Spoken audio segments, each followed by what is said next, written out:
Magandang gabi Pilipinas. Welcome back sa Pinoy ang Berador. Ito na. Umarangkada na VP Sara. Binanata na si Adjung. Si Ortiga. Sinagot na yung mga sinasabi ni Ortiga. Yung sa last na video natin. Sinagot na ni VP Sara. At bangag, posibleng makulong dahil siya ang pinuno ng pagkidnap kay dating Pangulong Rodrigo Duterte. So ito nga mga kababayan, sa sobrang talim ng dila ni VP Sara, wala na magawa, hindi na makakibo. Ito mga hinayupak na itong si Adjung, si Ortiga, at saka si Bangag. Panoorin natin itong interview sa kanya ng mga vloggers at saka ng mainstream media. Ito mga kababayan, no? Sinabi ng palas na huwag kang asal bata makasiri doon sa remarks mo na hindi mo ituturo kay BBM kung paano ibababa yung 20 pesos na kilo ng bigas. Kanino galing yan? Claire Castro, yung best friend mo. Sabi ko na nga, diba, huwag na tayo makinig kay Claire Castro kasi isa siyang gigo, garbage in, garbage out. Tama na. Guys, tanong ko lang sa local, umaasa ba kayo sa MILF may papangalanan sila or endorse sila from PDP Laban? And nagtataka ba kayo kung hindi sila nagsasalita after PRD na dinala sa Hague? Sino? MILF? MILF? Well, katungod na no, sa tanan organisasyon kung unsa ang ilahang pamulitika. Ang importante lang, nagkasinabot sila sa ilahang, sa sulod sa ilahang organisasyon kung asa padulong ang ilahang mga suporta. Wala ta mamugos, bisan kakinsa.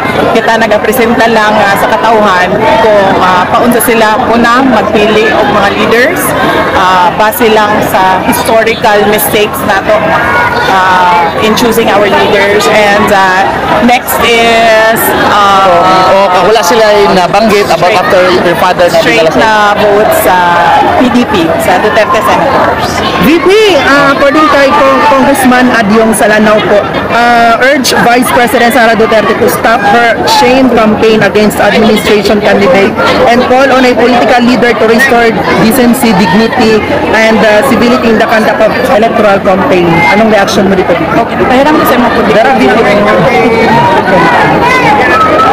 Kaya Adjung na VP. Adjung, shame campaign against the administration. Called on all political leaders to restore decency, dignity, and civility in the conduct of electoral campaigns. Si Adjung Manggod, produkto manggod na siya sa warlordism nato diri sa Mindanao. So I don't think he is the proper person to talk about decency, dignity, and civility. Kay ang iyahang pagdaog din sa Lanao tungod na sa grip sa ilahang dynasty. Napa VP.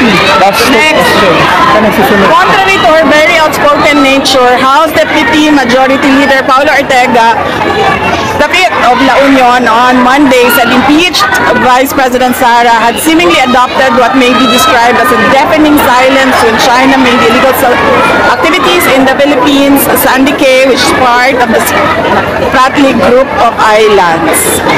South China Sea. Ito ang ginaistoryahan. Kanis ni Puan, isa po ni si Ortega, mura po ni siya og si Adyong. Produkto sa warlord. Si Ortega, maupod ni siya si Adyong. Produkto sa warlordism tingin sa ato ang nasod. So, angay niya nga mo-adapt po o deafening silence ay wa siya katungod mo abli sa iyang bakba. Where does her loyalty really lie? China or Philippines? From my perspective, it seems she knows nothing in campaign but to engage in political mudslinging. Hit PBBM administration allies with China as her stone-etched template, accused Duterte. So, hindi pa obvious nga naa ko diri sa Pilipinas nagapangampanya para sa mga kandidato para sa ato ang nasod. So, of course, I am pro-Philippines and nothing else. She's been going around hitting almost everybody, but never China. Of course, kung ngano atakihon man ako ang China sa ato ang kampanya diri sa Pilipinas. Nga ang problema nato diri ang kawalan ng pagtutupad ng mga pangako, sama na sa 20 ang bugas. And finally, so pangalan na niya? Kana iyang pangalan. Ayaw, don't change the topic, boy. The topic is promises made and broken again and again. Last two questions. Napabibi. Ngayon ka bahapon, i-repeat lang na mo nga, dapat managot ang Pangulo sa kay Digong pag-kidnap. Yes! Dapat! Because number one, dili to mahitabo ang pag-kidnap kay President Duterte diri sa ato ang nasod kung wala to'y approval sa Presidente. Dili na makalihok tanan dili na mo stand down ang AFP, dili na mo lihok ang PNP kung walay go signal sa ilahang mga secretaries, kung wala, di ba yan masyadong malapit? Hindi naman, ma'am. Wapa kay Kadra VPO. Tama, lapit. Kanang di na makalihok ang PNP, dili na makalihok ang AFP kung wala na approval sa ilahang secretaries, and walay secretary nga mulihok kung walay approval sa President. And yes, dapat siya managot kasi that is an impeachable offense. It's a culpable violation of the Constitution and betrayal of public trust because they allowed a foreign jurisdiction to intervene in our national sovereignty. We did not have any obligation to cooperate with the ICC because we already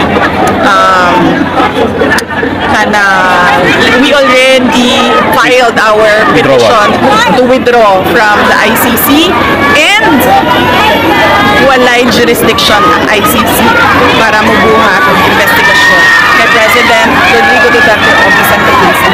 So yes. Last question. Nakalimutan ko tayo sa Visayas and Mindanao in Manila. So ano yung mga common na hinaing ng mga mamamayan na i-address ng Duterte and Senator candidates given a chance in the Senate? Yes, ma'am. Ang kanila is kung ano yung nasimulan ni Pangulong Duterte. PRD promised build the big ticket infrastructure projects.